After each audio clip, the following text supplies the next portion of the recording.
សូមគោរពជំរាបសួរបងប្អូនអតិថិជននិងដៃគូពាណិជ្ជកម្មរបស់ធនាគារជីបម៉ុង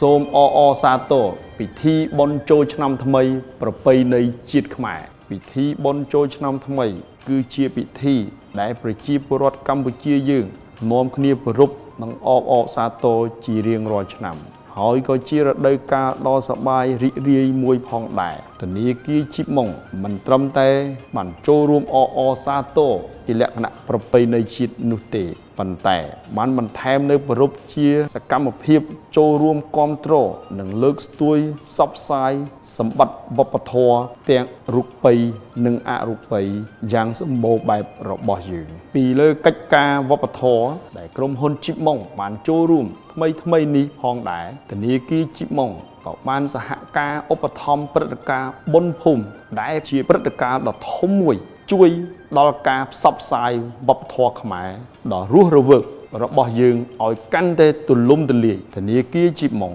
ដែលជាធនាគារបង្កើតនិងវិនិយោគដោយសហគ្រិនខ្មែរ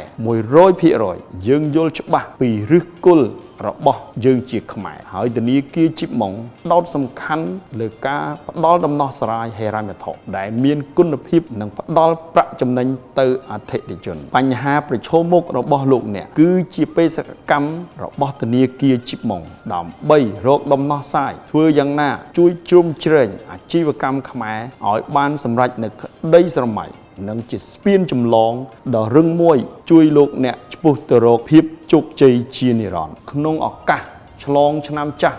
ចូលឆ្នាំថ្មីខ្ញុំសូមបួងសួងវត្ថុស័ក្តិសិទ្ធិក្នុងលោកសូមជួយបីបាច់ថែរក្សាបងប្អូនអតិថិជននិងដៃគូពាណិជ្ជកម្មទាំងអស់សូមប្រកបដោយពុទ្ធពរទាំង4ប្រការគឺអាយុវណ្ណៈសុខៈពលៈកំបីគ្លៀកក្លាយសូមអរគុណ